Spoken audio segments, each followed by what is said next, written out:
Hello, I am KyeHyun, CEO of Samsung Electro-Mechanics. I'd like to talk about the changes taking place in the world and the trend in the technology industry, and I would like to talk about holistic efforts that are being made at Samsung Electro-Mechanics to deliver better experience to everyone. So this is a photo of me that I took last year. You can see that there has been some change, and I think the main difference is the color of my hair. So I've been dyeing my hair for 25 years, and I got a lot of skin trouble, so I wasn't able to dye my hair. I find it difficult to dye my hair, so I was thinking about what I should do. So after giving a lot of thought, I dyed my hair like this. So when we think about change, change always starts from breaking out of the comfort zone. So I made this bold decision. So at the end of last year, I made an announcement to my employees that I will stop dyeing my hair starting from the beginning of the year. So that's why I've been like this ever since. The world is changing very rapidly, but if you look back, a lot of the things that are happening in the world, they seem to go through exponential change. So the point that we are living today, that is the time when you are witnessing the most rapid change. So we would like to look at some of the highlights of the mega trend changes. The first thing that I want to talk about is, I'm sure that you have assumed this, is the on-tech environment that has been brought forward by the COVID-19 pandemic. So if you think back, before this COVID-19, we were very much used to face-to-face meeting, but because of the COVID-19, we are now being more exposed to this on-tech environment. So there are a lot of disadvantages of on-tech. The main disadvantage is that it's difficult to communicate because we are so much used to having face-to-face meetings, but because of the on-tech environment, it has become difficult to communicate. And it's difficult to separate personal life and work. So I'm used to doing things that I've been doing every day, but it takes a lot of time to acquire new technology. So under this on-tech environment, the importance of leadership is becoming ever more significant. On the other hand, there are some of disadvantages of a tech environment. You don't have to go to work, so it saves the transportation time. That's one of the benefits. And we can really lead about how you want to spend your personal time, and you have more freedom, and you don't have any restraint about the location. You have to be at this certain location to do your work, but now there are no such restraints. So global companies, I think they are leveraging this very well, and because of that, people can work more freely. Then, do you think on-tech environment will disappear if COVID-19 disappears? Think because it has more benefits than the disadvantages. Of course, it may decline, but we think this on-tech environment will still exist and be reinforced in the future. And when you think about the word MZ generation, many people say MZ generation are self-centered, and compared to the previous generation, they want to be respected and acknowledged, and they have a strong desire to live a well-being life, and then they demand transparent leadership. And as there's a working from home, there has been a work-life integration. So in the past, there was a work and life balance, but actually in reality, it's very difficult to separate work and life. So I think in many aspects, work and life are being integrated. So many people want to be respected, and they want to find a way to develop both work and life together. So this is not the benefits of the MZ generation, but I think this is a very universal trend that we can find across all generations. And I think this trend will be continuing in the future. And I'm sure you have heard about the word metaverse. So I'm sure you dream a lot about the virtual space when you were a child. So this contrasts with the realistic space. However, realistic space has a very limitation. So I'm limited by time and limited by space, but the virtual space, no such limitation exists. Therefore, going forward, I'm sure that there will be this virtual space that are promoted, and the reality space and the virtuality space will be going hand in hand. So the photo that you see here, I'm sure you have seen it many times. This is from a movie, Ready Player One, from Steven Spielberg. I think it was released in 2008. So if you look at this on the left-hand side, you can see once you put on this VR, AR glass, you go to the virtual space and then you come back to the reality. So we think that in the near future, this will become a reality. And another thing that we hear often is DEI, diversity, equity, and inclusion. So when we look at this, all people are different. Not just in terms of race, people are different from begin with, and each people have a different characteristics, some outstanding characteristics, some shortfalls. But this kind of difference and different characteristics, if these come together and this harmonize together, and if we develop a culture where people can embrace each other, I think that we can develop for the better. So this was a study done in the US. So in one group, there were different race and sex. And then in another organizations, it was formed of familiar people, people that know each other very well. So this diverse group had many disputes, and in reaching conclusions, a lot of skepticisms. In contrast, the homogeneous group, the atmosphere was very good, and they thought that this is going to be a satisfying outcome. However, the group that were able to derive the answer was the diverse group. So I think this is the power of diversity, and only when we respect diversity will be our society will be able to develop, and our industry will be also able to develop. And another thing that I want to mention is the ESG.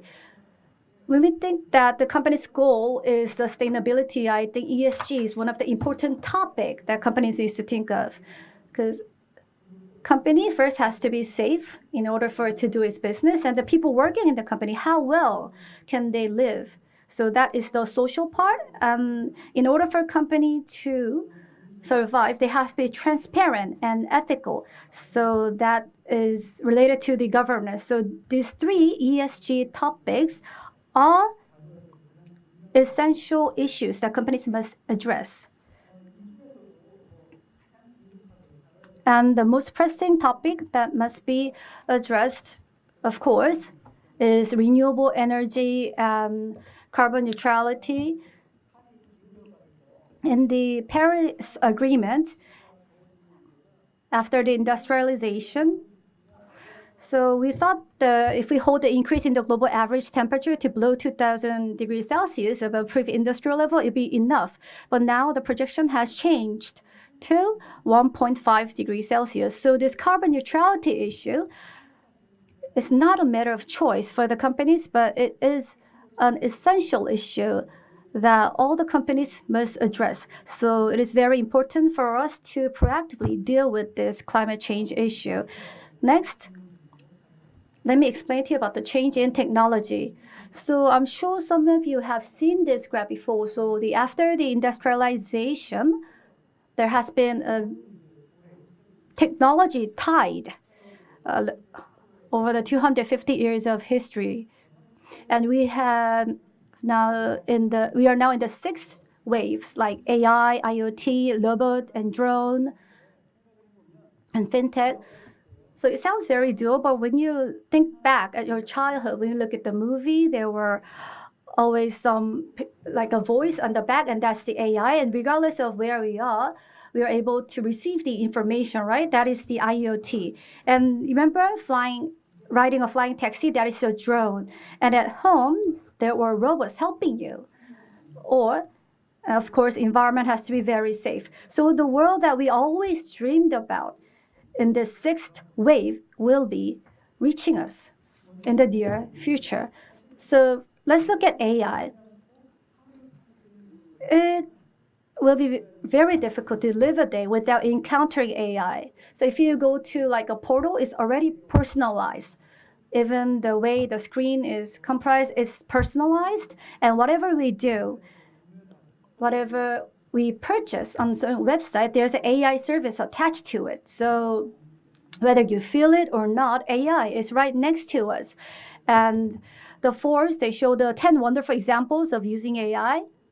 So including this, going forward, AI will be closely linked with human life. When AI develops, some people are worried that it will become a general AI, then there will be a backlash against people. And there was a movie related to this, but Elon Musk has formed the organization called OpenAI to counter this. So the power of AI will only grow in the future. And another big topic is semiconductor, the reshuffling in the semiconductor industry. So in the 2015, NVIDIA with GPD and Lupita platform was first to sell AI platform. And then in 2015, Lisas was merged to AI and with rising architecture, and the Intel-based CPU the competition was introduced to Intel-based CPU. And recently, I don't know if it will be realized, NVIDIA is trying to buy ARM, and AMD is trying to buy Xilinx, and Hynix is thinking about buying Intel NAND. And not only this, but AWS and other digital dragons, they are making efforts to develop their own chip and CPU. And if you look at how all of this became possible, is because of the foundry business. So it was started by TSMC, and Samsung is to follow suit. And that is why this kind of reshuffling in the semiconductor industry was possible. And Intel has recently made an announcement that they will join in this effort. So we think the foundry business will continue to grow in the future. Many people think about the geopolitical issue. And there are a lot of conflict between the US and China recently. So on the surface, they say as if it's because of President Trump, that there's a conflict like this with China. But I don't think it's just because of who is the president or not. This is the US GDP curve. So you can see that when Japan's GDP was about 60% of that of US implemented various policies to restrain Japan's.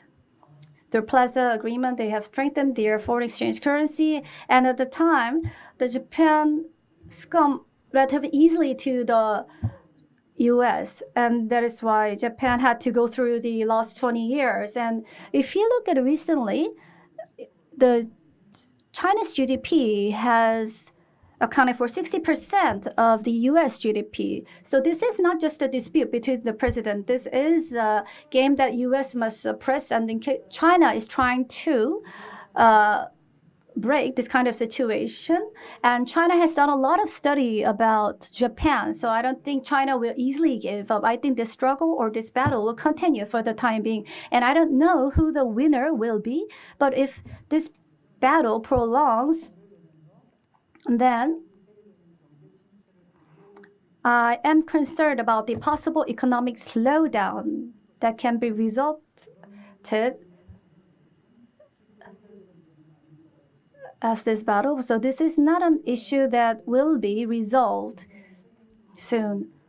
So this is the World Innovative Company in 2021 that is leading the new technology, and you can see many companies that you know. So if you think about how many of these companies have existed for more than 50 years, there's IBM and there's Pfizer and there are a few other companies on the list. But most of the companies that are here are the new companies. Why? There are no companies, top number one companies that are successful for 100 years. Why is this? So there are certain business, and in certain business, there's a decline and then growth. and then stagnation. And then if we grow well in doing certain business, then the company will able to enjoy 100 years of successful history. However, people's demand continuously evolve, and then it differentiates. So Intel almost monopolizes CPU business, and all of a sudden there's GPU chip, and then ICU, and then Android CPU chip, right? So it's differentiating, specializing like this. In the past, there was a telephone, and then there was a feature phone, and the smartphone. So this is also differentiation or specialization. And in case of a data center, there was only on-premise in the past, but nowadays we have the public cloud. So this kind of, we see a lot of businesses that are differentiating like this. And because of the business that differentiate, we see emergence of new business like e-commerce and the music industry, fintech, share economy, autonomous driving, metaverse. So these are the new areas that have been created. So this differentiating business is actually growing to a larger scale than the existing business. So I think that is why it's difficult to see a company that has been successful for more than 100 years. So this thing, we have to be very good in this differentiating business going forward. And all of you are very familiar with this: Google, Amazon, Facebook, Apple, and Microsoft. So these are 5 major companies, 3 major companies. These are the companies that are engaged in doing the business that didn't exist before. So they are the companies doing new business, and they are companies doing large-scale M&A to pursue this new business. But I think this is a very important thing to grow the company or the business that didn't exist before. There's Kakao and Naver in Korea. Kakao Group, I don't know if it's suitable to call it Kakao Group, but is one of the 3 major groups. And Naver, you might think that Naver is small. However, it's just because it's not publicly traded. The company's value, do you think it'll be smaller than Kakao? I'm not familiar with like a Geppetto in Naver. There's like a metaverse. So it says Geppetto of Naver is 200 million. Has a 200 million users, and 80 to 90% of Geppetto users are in overseas. So if you think about the value of this, those of you who are accustomed to Metaverse, I'm sure you have heard about Novabus. It's about 200 million. That company value is 50 trillion. So Naver's corporate value is about 70 trillion. So the Geppetto's value, it might be about 50 trillion won. So the common features of these 2 companies are these are companies growing the new areas, and that new area might become to be larger than the existing business. So AI, 5G, VTech.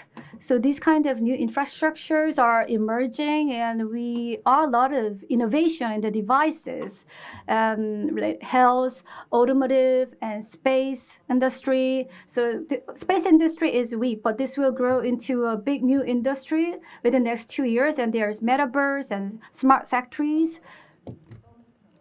And the service industry will continue to grow.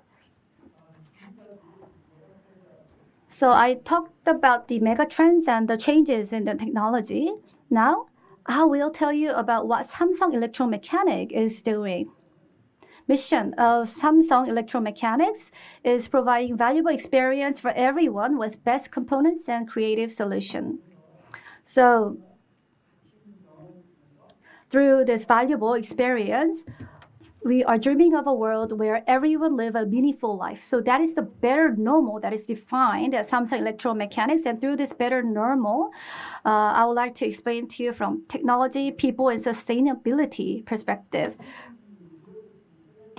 So first is technology. First, Samsung Electro-Mechanics has MLCC. Second, camera. And next is packaging substrate.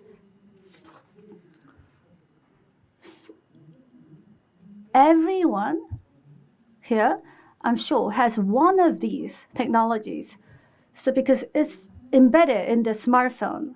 So the technology that Samsung Electro-Mechanics is dreaming of is a technology that exists with everyone, so that everyone, it can be used by anyone with any application site in a comfortable way.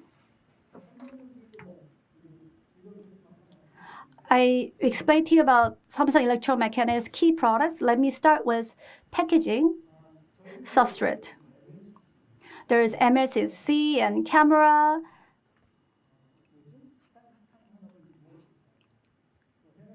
What do you think is the main industry nowadays? It is the substrate. There is a shortage in the substrate. So even if the semiconductor is manufactured, because of lack of substrates, the chip is often not manufactured. So why do you think there is a shortage in the chip recently? There are some hurdles. First, the first wave is CPU was formed in one chip, but now with the increase in the performance requirement, there has been a change. So if you look at the recent chips, there's about 3 or 4, and in case of AMD server chips, it has about 9 chips. And linking this chip together is done on the substrate. And I/O performance demand has also gone up, and this has resulted in larger substrate and multi-layer substrates, more than 20 layers. Next is related to AI, high band memory, HBM, and then the one that links AI and HBM, this is not a substrate. So until now, we use silicon interposer, and under the silicon interposer, there's also a substrate. So that is also forms a very big size chip. And this is a recent trend. Apple has released the Emma chip. And if you look at the computer, there was a CPU, and the memory was attached as a module. But because it was attached as a module, between the CPU and the module, there was a limitation in the data bandwidth, and it consumed a lot of power, which caused a lot of inconvenience. So if you look at the Emma chip, on the one substrate, the CPU and memories are attached together. And we think that this trend will continue for the time being. And this kind of substrate requirements are growing exponentially. And recently, customers to the substrate makers, they are funding their companies and making demands. So this is a image of what I explained to you so far. So we had the Moore's law, and the Moore's law was broken, and then we got the more than Moore's law, and the chip was segmented or differentiated, and has raised the importance of the package substrate. We think the package substrate will evolve in 4 directions. First is thin, so it will become thinner. So the ones that's included in the mobile, as it goes in the laptop or cell phone, it will all become very thin. And the second trend is that it will become larger. So currently the largest size chip is 9 chips, but now we have the 13 structured chips. So the substrate that support this is 80 by 80, 20 layers, or it will even increase to 24 layers. And the signal integrity or power integrity, if you think about this, the passive device like MLCC, if they are embedded in the substrate, the performance is improved by 40%. So we will soon have this process to embed the component. And I told you that we use a silicon interposer, but the disadvantages of silicon interposer is that in 10-inch wafer, only less than 20 can be manufactured. So it's very costly. So if we can do it in the packaging, we can do it in much more cost-efficient way. So that is why there are technology that are being developed to do this in a cost-efficient way. And the PCB pattern, the width space is 9 by 7.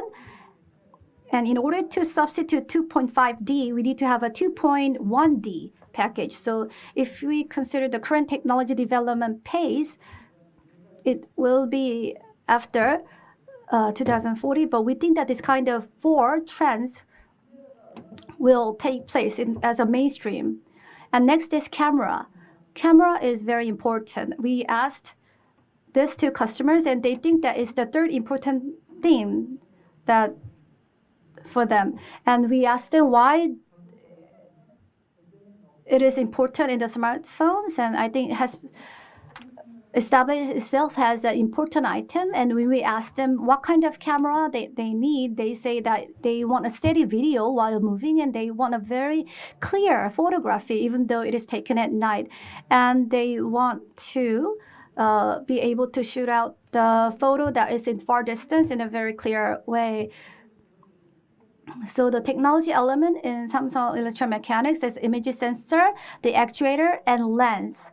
And Samsung Electro-Mechanics doesn't have the image sensor, but we do have actuator and lens. So through these two technology, we are developing product that fulfills the customer's requirement that I've just explained to you. We don't release the camera ourselves, but through our are making preparations so that it can be developed and released through our customer companies. Next, camera is often used in automobiles. Elon Musk, using 8 cameras, has announced that it will make full self-driving vehicles. So now, camera is being evolved to sensing, and with the sensing, there are many functionalities that has to be added. So Samsung Electronics have a various strength in IT camera. So I think if it leverages this well, you'll be able to make a smaller and more crystal clear camera that has a stable image with wide angle. And it has started collaborating with world-renowned car makers. Next is MLCC.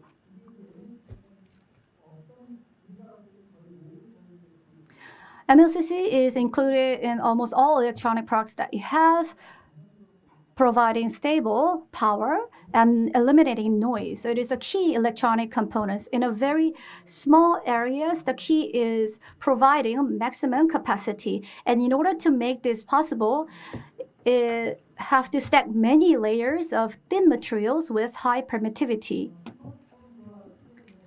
So we can classify it as a smartphone and the automotive MLCC. In case of a smartphone, in one smartphone, there's 700 to 800 MLCC. But as we move on to 5G, now we have 900 to 1,100.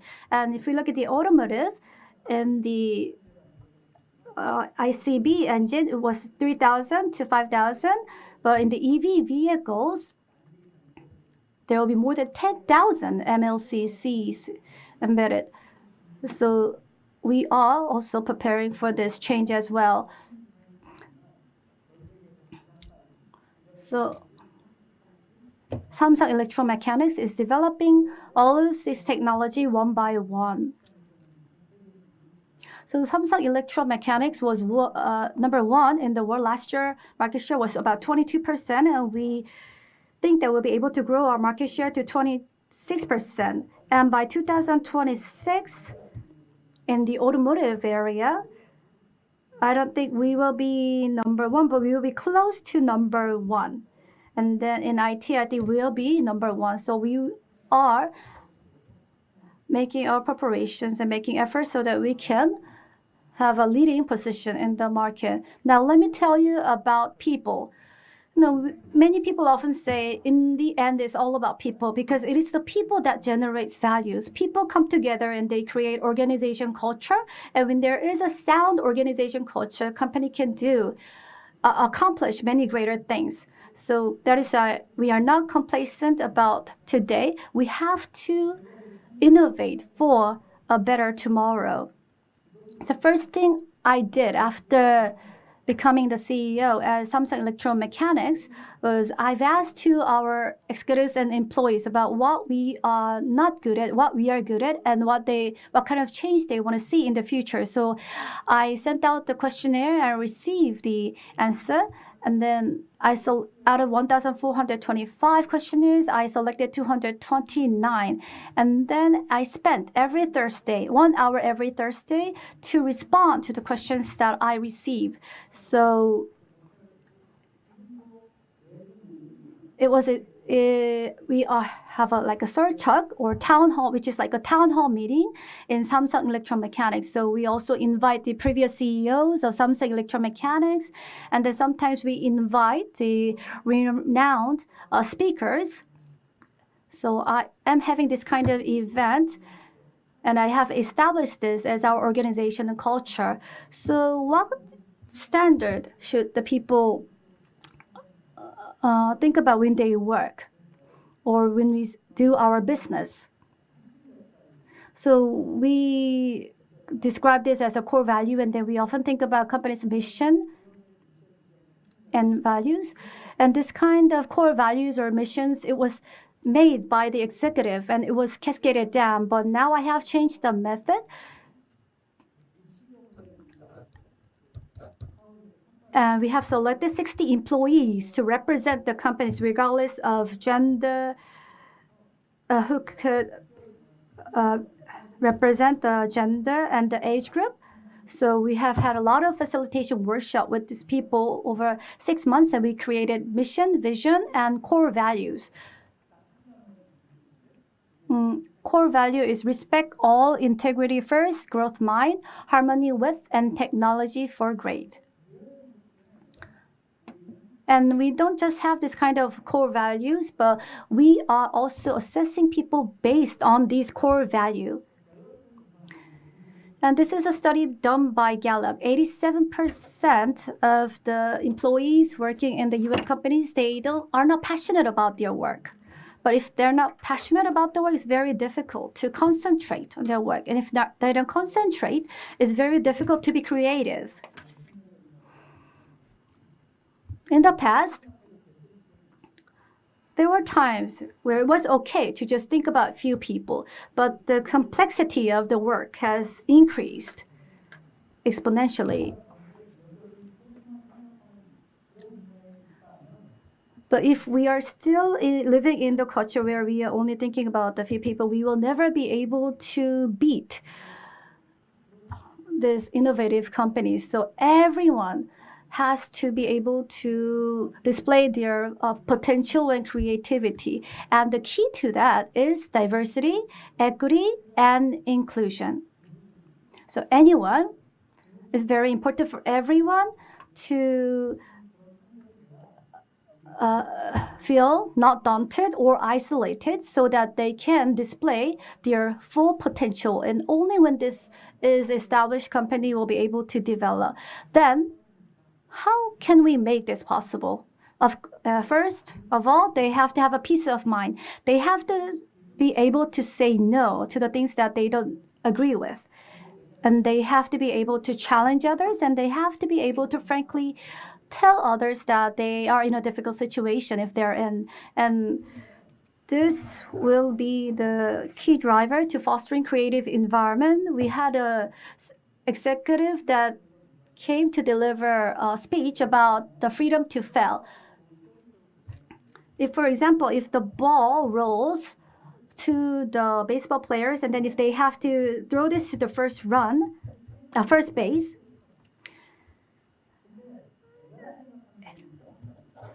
and if he thinks about the mistakes, that he cannot throw the ball strongly, right? But he first have to think that it's okay to make mistakes or errors, and have to throw the ball hard, and then this will be able to reduce the error, and then this baseball player will be able to be successful in his baseball game. So we always have to have this, think about building this kind of culture in our organization, and building this kind of culture always has to start with the executive. We have building this kind of culture in the Samsung Electro-Mechanics, and we are doing leadership coaching on a periodic basis. We did it a little bit while ago, a leadership workshop and senior management workshop. We have conducting this regularly so that we can build more creative organizational culture. So when we talk about the leadership, we always think about the responsibility and authority, like delegating authority. What is delegating authority? I think that is delivering the decision, delegating decision-making rights. And being responsible means okay, I'll be responsible for your failure. It's not that, but it's creating an environment so that others can fail. I talked about the organizational culture. If organization culture is about mind, then there is a body for the mind to work efficiently. I think that is the digital transformation.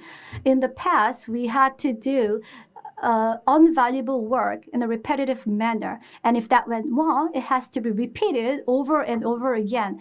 And instead of pursuing the entire optimization, many people worked in silos because they didn't have the data to look at. So the data transformation at Samsung Electro-Mechanics is working centered around data, and it's not done in one department, but at the company-wide level, there's this digital transformation taking place. So from customers and across all areas, we are conducting digital transformation, and it actually took us 1 year to come up with this vision. I don't think digital transformation can happen in a short period of time. If we start preparing now, after 3 years, our employees will be able to sense the change that's happening due to digital transformation. The purpose of digital transformation, we have formed the Agile team. So we have a 16 Agile team that is driving digital transformation. And in Samsung Electro-Mechanics, and when they work with the Agile team, we know that better results can be delivered. So we selected the business teams where we are certain that can deliver better outcome with this agile environment. Now, let me talk about the sustainability. It can be explained with 3P. Securing stable profit and pursuing happiness of the people and environment responsibility and living in the planet. So these 3Ps are explained in this sustainability report that is released by Samsung Electro-Mechanics every year. So we will make sure that our report continues to be transparent. The ESG assessment, Samsung Electro-Mechanics received a very good rating in the ESG, but we were more passive so far. But going forward, we want to be more proactive so that we can actually do more things for actual improvements. So we have derived 21 items. We looked at the urgency and we also looked at the expected impact. And then we selected 7 areas to focus. And for the 14 remaining areas, we will continue to disclose the information.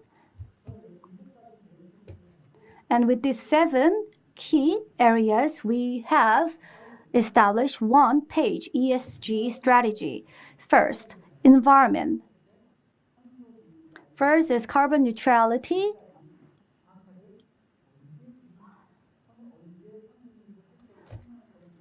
We have not made a decision yet about when we will announce carbon neutrality because it has a cost issue, and we also have to think about when we'll be able to secure many different types of renewable energy. So it's going to take some time, but our aim is to set a goal by end of this year. And next is responsible minerals. I'm sure you know about the issue in Congo. So for the materials that we use, we want to be clear about the responsibility and the waste. And then diversity and inclusion standpoint, in 2030, we want to have more than 20% of the leaders to be females, and transparent management.